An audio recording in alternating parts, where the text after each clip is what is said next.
ದಕ್ಷಿಣ ಕನ್ನಡ ಜಿಲ್ಲಾಡಳಿತ, ಜಿಲ್ಲಾ ಪಂಚಾಯತ್, ಸಮಾಜ ಕಲ್ಯಾಣ ಇಲಾಖೆ, ಹಿಂದುಳಿದ ವರ್ಗಗಳ ಕಲ್ಯಾಣ ಇಲಾಖೆ ಹಾಗೂ ಪರಿಶಿಷ್ಟ ಪಂಗಡ ಕಲ್ಯಾಣ ಇಲಾಖೆಯ ಸಂಯುಕ್ತ ಆಶ್ರಯದಲ್ಲಿ ಗ್ರಾಮ ಪಂಚಾಯತ್ ಹಾಗೂ ನಗರ ಸ್ಥಳೀಯ ಸಂಸ್ಥೆಗಳ ಚುನಾಯಿತ ಸದಸ್ಯರುಗಳಿಗೆ ಇಲಾಖಾ ಯೋಜನೆಗಳ ಬಗ್ಗೆ ಒಂದು ದಿನದ ಅಂತ್ಯೋದಯ ಮಾಹಿತಿ ಕಾರ್ಯಾಗಾರವು ಅಕ್ಟೋಬರ್ 4ರಂದು ಬಂಟ್ವಾಳದ ಬಂಟರ ಭವನ ಸಭಾಂಗಣದಲ್ಲಿ ನಡೆಯಲಿದೆ ಎಂದು ಸಮಾಜ ಕಲ್ಯಾಣ ಹಾಗೂ ಹಿಂದುಳಿದ ವರ್ಗಗಳ ಕಲ್ಯಾಣ ಇಲಾಖಾ ಸಚಿವ ಕೋಟಾ ಶ್ರೀನಿವಾಸ್ ಪೂಜಾರಿ ಹೇಳಿದ್ರು।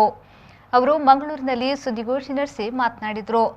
ಅಕ್ಟೋಬರ್ 4ರಂದು ನಡೆಯಲಿರುವ ಅಂತ್ಯೋದಯ ಕಾರ್ಯಾಗಾರಕ್ಕೆ ಸಾಮಾಜಿಕ ನ್ಯಾಯ ಮತ್ತು ಸಬಲೀಕರಣ ಖಾತೆಯ ಸಚಿವ ಎ ನಾರಾಯಣಸ್ವಾಮಿಯವರು ಚಾಲನೆಯನ್ನ ನೀಡಲಿದ್ದು, ಮುಖ್ಯಮಂತ್ರಿ ಬಸವರಾಜ ಬೊಮ್ಮಾಯಿ ಶುಭ ಹಾರೈಸಲಿದ್ದಾರೆ।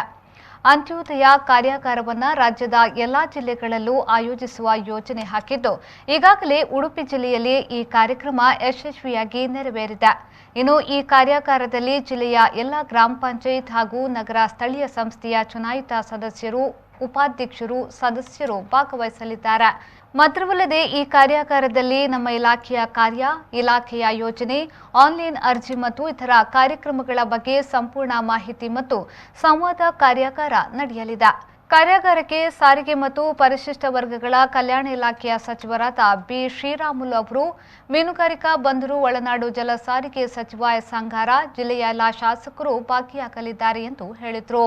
ನಮ್ಮೆರಡೂ ಸಮಾಜ ಕಲ್ಯಾಣ ಇಲಾಖೆಗಳು ಮತ್ತು ನಮ್ಮ ಹಿಂದುಳಿದ ವರ್ಗ ಇಲಾಖೆ ವತಿಯಿಂದ ನಾಡಿದ್ದು 4ನೇ ತಾರೀಕು ಸೋಮವಾರ ದಿವಸ ಬಂಟ್ವಾಳದ ಬಂಟರ ಭವನದಲ್ಲಿ ಅಂತ್ಯೋದಯ ಕಾರ್ಯಾಗಾರ ಅಂತ ಮಾಡ್ತೇವೆ। ಈ ಅಂತ್ಯೋದಯದ ಕಾರ್ಯಾಗಾರದ ಕಲ್ಪನೆ ಏನಂತ ಹೇಳಿದರೆ, ಸಮಾಜದ ಅಂತ್ಯದಲ್ಲಿರುವಂಥ ಒಂದು ಕುಟುಂಬದ ಒಬ್ಬ ವ್ಯಕ್ತಿಯ ಅಭಿವೃದ್ಧಿಯ ಉದಯ ಆಗಬೇಕು ಅನ್ನೋದಕ್ಕೋಸ್ಕರ ಅಂತ್ಯೋದಯ ಉದಯ ಅಂತೇಳಿ ನಮ್ಮ ಹಿರಿಯರು ಮೊದಲು ಹೆಸರಿಟ್ಟಿದ್ದಾರೆ। ಅದನ್ನೇ ನಮ್ಮ ಈ ಕಾರ್ಯಕ್ರಮಕ್ಕೆ ಜೋಡಿಸ್ಕೊಂಡಿದ್ದೇವೆ। ಕರ್ನಾಟಕ ರಾಜ್ಯದ 30 ಜಿಲ್ಲೆಗಳಲ್ಲೂ ಕೂಡ ಜನಪ್ರತಿನಿಧಿಗಳಿಗೆ ಈ ಅಂತ್ಯೋದಯ ಕಾರ್ಯಾಗಾರವನ್ನು ಮಾಡಲಾಗುತ್ತೆ। ಪ್ರಸ್ತುತ ಈಗ ಜಿಲ್ಲಾ ಪಂಚಾಯತ್, ತಾಲೂಕು ಪಂಚಾಯತಿನ ಚುನಾವಣೆ ಇಲ್ಲದೆ ಇರೋದ್ರಿಂದ, ಪ್ರತಿನಿಧಿಗಳಿಲ್ಲದೆ ಇರೋದ್ರಿಂದ ಗ್ರಾಮ ಪಂಚಾಯತು, ಪುರಸಭೆ, ನಗರಸಭೆ, ಪಟ್ಟಣ ಪಂಚಾಯತು, ನಗರ ಪಾಲಿಕೆ, ಮಹಾನಗರ ಪಾಲಿಕೆ ಮತ್ತು ಗೌರವಾನ್ವಿತ ಶಾಸಕರನ್ನು ಕೂಡ ಇದಕ್ಕೆ ಸಭೆಗೆ ಆಹ್ವಾನಿಸ್ತೇವೆ।